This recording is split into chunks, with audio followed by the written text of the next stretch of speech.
प्रेम हा शब्द ऐकताच आपल्याला आई वडील, जोडीदार किंवा मित्रांची आठवण येते. बरोबर ना? आपण प्रेमाचे अनेक प्रकार पाहिले. शाळेतलं प्रेम, कॉलेजमधलं प्रेम, friends to lovers, enemies to lovers, etcetera etcetera. म्हणजे बेसिकली माणसांवरती प्रेम करायचे आपण 100 प्रकार ऐकलेत, अनुभवलेत आणि पाहिलेत. पण जर मी तुम्हाला विचारलं की वस्तूंवर केलेलं प्रेम हेही खरं प्रेम असू शकतं का, तर तुम्ही काय उत्तर द्याल? विचारात पडला ना?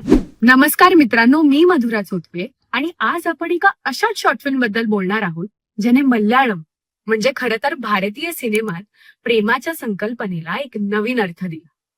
मित्रांनो, मी बोलते रोहिन रवींद्रन नायर यांनी दिग्दर्शित केलेला कोवर्टी. रोहिन रवींद्रन नायर यांनी आपल्या करिअरची सुरुवात चुंबक या मराठी चित्रपटातून ऍज अ कॅमेरा इंटर्न म्हणून केली. सिनेमॅटोग्राफर म्हणून रोहिनने अनेक जाहिराती, नॉन फिक्शन आणि फिक्शन प्रोजेक्टचे चित्रीकरण केले आहे. त्यांनी टेस्टिमोनी ऑफ अॅना या डॉक्युमेंटरीचे सुद्धा चित्रीकरण केले, ज्याला सर्वोत्कृष्ट नॉन फीचर फिल्म म्हणून गौरवण्यात आलं होतं. रोहिन हे त्यांच्या कथानकातील संवेदनशीलतेसाठी ओळखले जातात. अहो, एवढंच नाही तर ही अख्खी शॉर्ट फिल्म आयफोनवर शूट केली आहे. मामी फिल्म फेस्टिवलमध्ये मामी सिलेक्ट फिल्म्ड ऑन आयफोन या कॅटेगरीमध्ये त्याचं सिलेक्शनही झालं होतं. शॉक झालात ना? आयफोनवर शूट केलेली शॉर्ट फिल्म. अगं, त्याची स्टोरी काय, ऍक्टर्स कोण आहेत आणि नेमकं काय या शॉर्ट फिल्म मध्ये? हो, सगळं सांगणं. मुद्द्यावरच येतोय. तर ही 1980च्या दशकातील केरळमधली सेटिंग आहे. थोजू थिल्मुक्कू नावाच्या एका छोट्याशा मच्छीमार गावात एक नवीन टाईपरायटरचं आगमन होतं. आणि साधं सुद्धा नाही तर अगदी थाटावाटात होतं. आणि तिथेच त्या टाईपरायटरची भेट होते डेझी सोबत, जी की त्या गावाची टायपिस्ट असते. आणि डेझीला बघता क्षणी तो टाईपरायटर तिच्या प्रेमात पडतो. डेझी त्याला स्वतःच्या हाताने ऑफिसमध्ये ठेवते आणि हो, त्याला कोवर्टी हे नावही देते. जसं मी तुम्हाला आधी सांगितलं, प्रेमाचे ना अनेक प्रकार असतात, पण कोवर्टी या सगळ्याच्या पलीकडे जातो. इथे दिग्दर्शकाने वस्तूशी जोडल्या गेलेल्या भावनिक नात्याचा स्पर्श दिला आहे. जेव्हा एखादी व्यक्ती माणसांकडून दुखावली जाते ना, तेव्हा ती अशा गोष्टीकडे वळते ज्या कधीही धोका देत नाही किंवा खोटं बोलत नाही किंवा सोडून जात नाही. असंच काहीसं या शॉर्ट फिल्म मधूनही दाखवण्याचा प्रयत्न केला आहे. अहो, टेन्शन नका घेऊ, मी काय तुम्हाला सगळे स्पॉयलर्स नाही देणार आहे.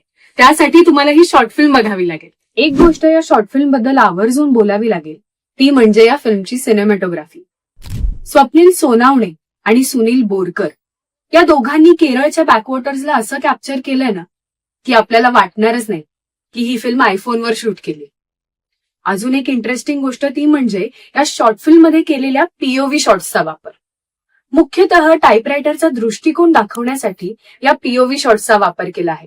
दुसरी कौतुकाची गोष्ट ती म्हणजे या शॉर्ट फिल्मचं लिखाण आणि स्क्रीन प्ले. म्हणजे बघा ना, या शॉर्ट फिल्मचा प्रोटॅगनिस्टच एक टाईपरायटर आहे. आणि फक्त लव्ह स्टोरी नाही तर बरेच गहन विषय या शॉर्ट फिल्म मध्ये अगदी सहजतेने मांडलेले आहेत. जसं की empowerment, identity crisis, companionship.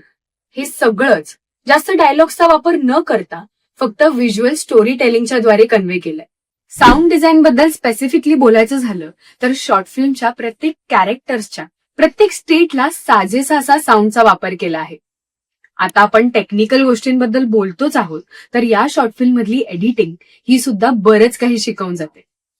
Editing मध्ये एक मेडिटेटिव्ह फ्लो आहे जो तुमचं लक्ष वेधून ठेवतो आणि तुम्हाला फिल्म मध्ये राहायला फोर्स करतो.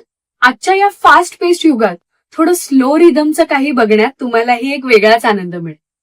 बरं, जरी हे आयफोनवर शूट केलेलं असलं तरी याची फ्रेमिंग आणि कंपोजिशन हे टॉप नॉच आहे. मित्रांनो, ही शॉर्ट फिल्म हे प्रूव्ह करतं की जर तुमची स्टोरी टेलिंग आणि तुमचं विजन स्ट्रॉंग असेल ना, तर तुम्हाला मोठ्या बजेटची किंवा महागड्या इक्विपमेंटची काहीच गरज नाही.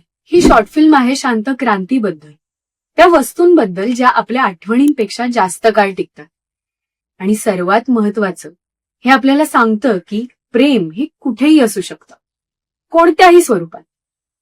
सर्वात भारी गोष्ट माहितीये काय, की ही शॉर्ट फिल्म युट्यूबवर फ्री अवेलेबल आहे. तुम्ही जाऊन नक्की बघा.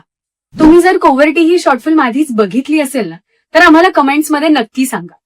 आणि अशाच अंडररेटेड शॉर्ट फिल्म्स बद्दल जर तुम्हाला जाणून घ्यायचं असेल तर फिल्मोफाईल्स या चॅनलला नक्की सबस्क्राईब करा. भेटूयात पुढच्या व्हिडिओमध्ये.